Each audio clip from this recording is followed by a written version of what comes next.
For over 50 years, what has arguably been Led Zeppelin's finest album, Led Zeppelin IV, has had a somewhat enigmatic reputation with regards to its cover.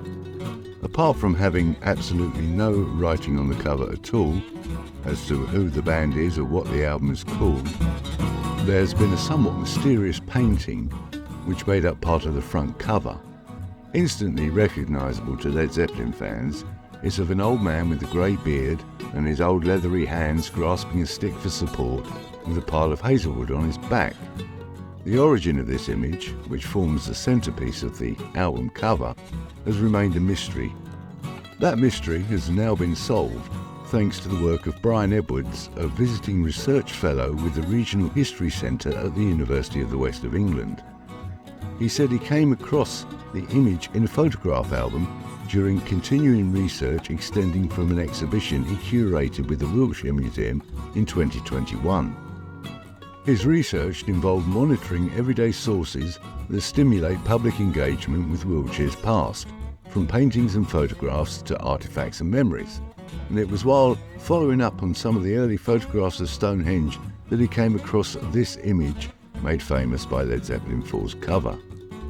Being a lifelong Zeppelin fan, Edwards of course recognised the image immediately from the cover of Led Zeppelin IV, which was released on the 8th of November 1971, i.e. more than 50 years ago, and has sold more than 37 million copies. The framed, coloured image of a stooped man, which has often been referred to as a painting, was juxtaposed and affixed to the internal papered wall of a partly demolished suburban house. The back cover of the album was a block of flats thought to be Salisbury Tower in Ladywood, Birmingham. Led Zeppelin singer Robert Plant discovered a framed coloured photograph of the original image in an antique shop near guitarist Jimmy Page's then house in Pangbourne, Berkshire. He purchased the photograph and then it ended up on the cover of Led Zeppelin IV. The original image was discovered by Edwards in a Victorian photograph album titled Reminiscences of a Visit to Shaftesbury, Whitsuntide 1892, a present to Auntie from Ernest. It contained more than 100 architectural views and street scenes, together with a few portraits of rural workers from Wiltshire, Dorset and Somerset. Beneath the now globally famous image, the photographer had written a Wiltshire Thatcher. Further research has shown that the Thatcher is called Lot Long, sometimes his name is called Longyear, and he was born in Mere in 1823 and died in 1893. At the time the photograph was taken, Long was a widower living in a small cottage on Shaftesbury Road in Mere. The photographer was one Ernest Howard Farmer, 1856 to 1944, and he was the first head of the School of Photography at the then newly renamed Regent Street Polytechnic, which is now part of the University of Westminster.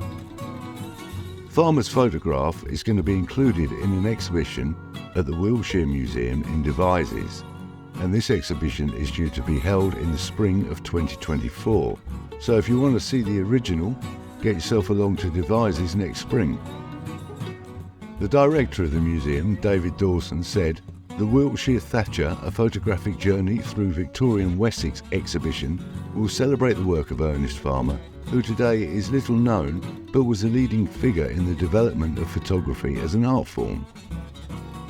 Through the exhibition, we will show how Farmer captured the spirit of people, villages and landscapes of Wiltshire and Dorset that were so much of a contrast to his life in London. Ironically, Led Zeppelin IV album cover follows the same theme, with the front cover with its inclusion of the image looking very rural indeed, but when you open up the cover, because it's a gatefold, you see the block of flats in the background, providing a contrast between urban life and country life. Well, I hope you enjoyed that, and if you did, think about giving the video a like and subscribing to the channel, as it helps an awful lot. It's a bit of an odds and sods channel, to be honest, which covers a variety of topics from biographies, obituaries, news items, and quizzes on a variety of topics. So yeah, hope to see you there soon. Bye.